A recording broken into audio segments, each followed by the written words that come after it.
Greetings, dears. This evening, I'm here to do this video just briefly and just let you know three things from my books. You know, my books, I'm writing more.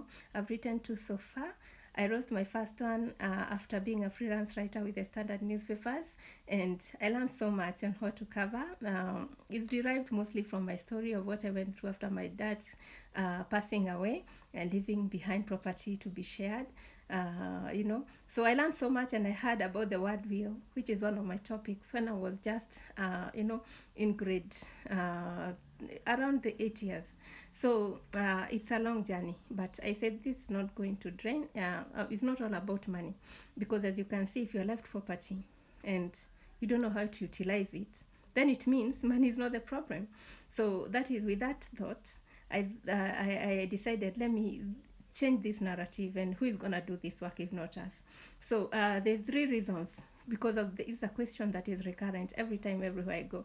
Like, how brave are you? How courageous are you to just write a book? Because we have so many books, on financial literacy, on management. Why did you decide to add another one? Because there's thousands of books written. And so one of the reasons why I do this, and maybe you might relate even to what you're doing, even if it's a business or you're feeling a gap, in the marketplace. And that gap you're feeling, you can also relate to these three reasons. Number one is responsibility. I sincerely that each one of us has a responsibility to share the things that produce good results in our lives with other people. There are thousands of great books written on financial management and success. So why do I feel the need to write more of them? That is the main question.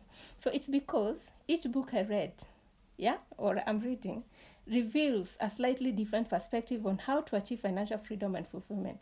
And sometimes it is the smallest distinction that makes the biggest difference, And I know you know this because you're also reading other books, and you can see some books you're reading so much more than others. So that makes the biggest distinction that makes the biggest difference in our understanding. Sometimes someone can explain a certain principle in a certain way that makes a light go on in our minds, and so it is with that my books and upcoming ones are focusing on. That is responsibility. I know most of the Africans in this African terrain, they will relate more with me than someone who is writing a book in the West. And I keep saying, as you're reading these books, tafadhali, read books that you can relate. Like now, me, I can relate with Fuliza, Mshwari, Tala, all these things. Yeah, I know about our laws here and the terrain and how it operates. We are in the same African, so it's better because with this one you can be able to know what our challenge is. Is it corruption? Is it all these things? What is our challenges as we overcome poverty, as we rise to from a poor to middle class to wealthy, to a comfortable life. Freedom, financial freedom, as I normally say, it means different to different people. There are people with money, they're looking for another type of freedom. I don't know when you have that freedom, what you want to be. Others, they want more time with their kids. Others, they want maybe a house. Others, they want to buy maybe cattle. Others, they just want to know, I have security, I have insurance, I have this and that. So it means different things to different people. We come from different backgrounds, and our bringing was not the same. So there's things we were lacking when we were growing up. Maybe it's not money, maybe it's money, maybe it's this or that. So with that understanding, the first thing is responsibility. The second one, it's purpose. I believe we all have a song that we are destined to sing, and this book is part of my song. I don't know what your song is. I experience a strong sense of purpose every time I teach these principles, and every time someone contacts me to share that they're producing good things in good results in their lives. Yes, I get those feedback after a media interview, after reading my books and all this, and this is what keeps me going, because I'm like, if I'm able to touch even a few lives, I don't have to touch everyone, and they produced good results. And I know once I touch a mother, a father, I've touched a family, and it has changed the trajectory of that family. Maybe they didn't have insurance. which is a risk management tool. Maybe they had not written a will. Maybe they didn't have even a budget. Maybe they didn't have an emergency fund. And let me tell you, we have different seasons in life, and so seasons change, and nobody is immune to this. Maybe you're facing divorce. Maybe there's death in the family. Maybe there's illness. Maybe, and all these things, they have a potential to change even our financial status.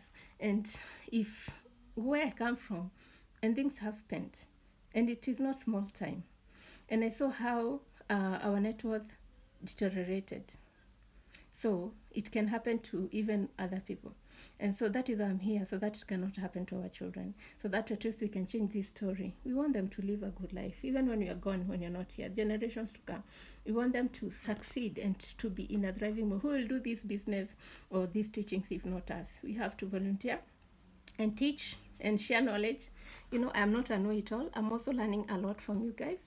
And the last one, which is legacy, that is number 3. There are some of the principles that I'm teaching my own children to live by. One day when I'm gone, my children can pick up this book up and remember some of the lessons their mother taught them. Some of the books I have read were written decades ago, and some of them even centuries ago. Who knows where these books that I'm writing 100 years will be 100 years from now. I believe that these principles are timeless. They do not change. They'll be just as useful 100 years from now. Is why I'm writing these books and taking the next necessary steps. And I know even you now today you've learned something, so that as you're offering that purpose, I'm sure you're doing it for a reason. You want to leave that legacy. You want to be responsible. You want to have a purpose. And we'll keep sharing this and learning more from each other. Thank you so much for your support. I notice all of you, and I pray that God helps us, all of us, to rise from a survival mode to a thriving mode, even when seasons come, those low seasons, high seasons. Let's keep sharing and educating each other. May God bless you. Thank you.